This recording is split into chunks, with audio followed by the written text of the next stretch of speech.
I've been using this for a while now. As you can remember, this is the keep.io viterbi revision 2. And today I'm gonna discuss to you the things that I love about this keyboard and the things that I don't love. So what are we waiting for? Let's get tinkering.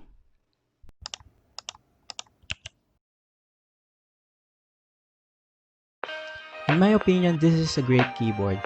Being able to fit 70 switches, 35 on each side, in a 60% form factor contributes greatly to its portability.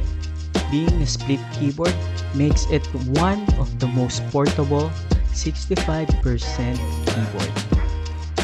Not only does this make it more portable, but it gives you more functionality because you can use it with only one side or with both sides.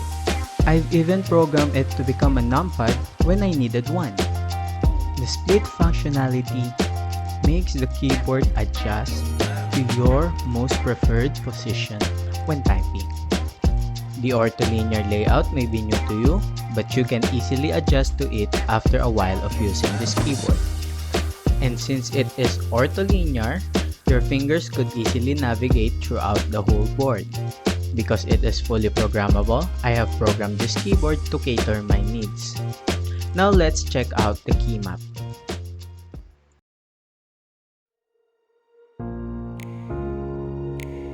So this is my Keymap. So having the layer 0 as my default layer, layer 1 as a left numpad, layer 2 as the right numpad, and the layer 3 as the FN layer. So in the default layer, you will see the alphas, the numbers, and the modifiers. There is also the page up and page down button and the insert button. So the MO3 button functions like an FN button. So it will bring you to the layer 3 as long as it is held. So the next button is the TG1. It will bring you to the layer 1 once clicked. As you can see in the layer 1, it is a numpad in the left side and the function keys on the right side. If you want to return to the default layer, you will have to click the TG1 button located on what was former spacebar button. Now if you click the TG2 button, you will be taken to the second layer or layer 2. The layer 2 or the right numpad layer is the same as layer 1, but instead of putting the numpad on the left side, the numpad is now on the right side. In order to return to the default layer, you will have to click the TG2 button located in the lower left side of the right keyboard. We're back in the default layer. Now it's time to check the PCB.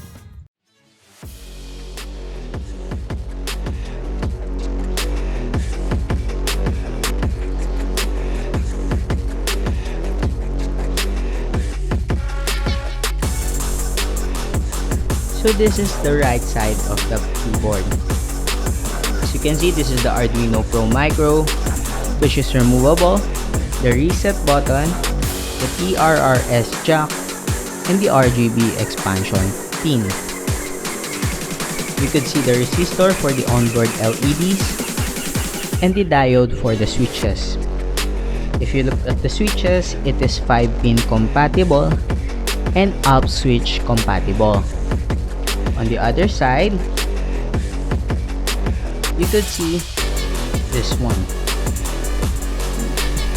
This is a pull-up resistor for the I2C pins.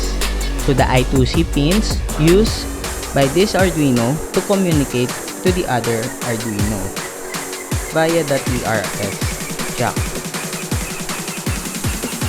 So what I like about this board is that it has Arduino instead of onboard chip.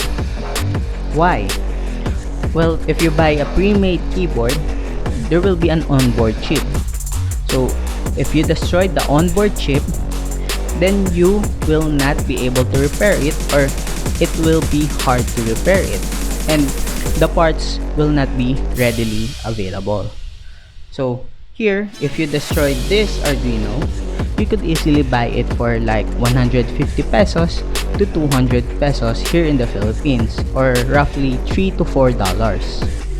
So, the other one I like is that the switches are 5-pin compatible. For me, 5-pin compatibility is a must. Why? It makes the switch more stable, in my opinion. One thing that I don't like about this is the TRRS jack. Why? Well, if you're using the keyboard, then you accidentally remove the TRRS jack, then one Arduino may be destroyed. So it will not work because the TRRS jack is composed of the two I2C pins and the ground and the positive power pin.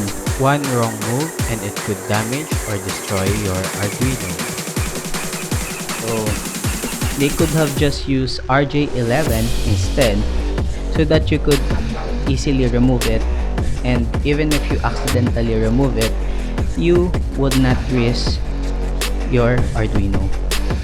Well, Arduino is cheap, so it's okay. So that's all. Thank you.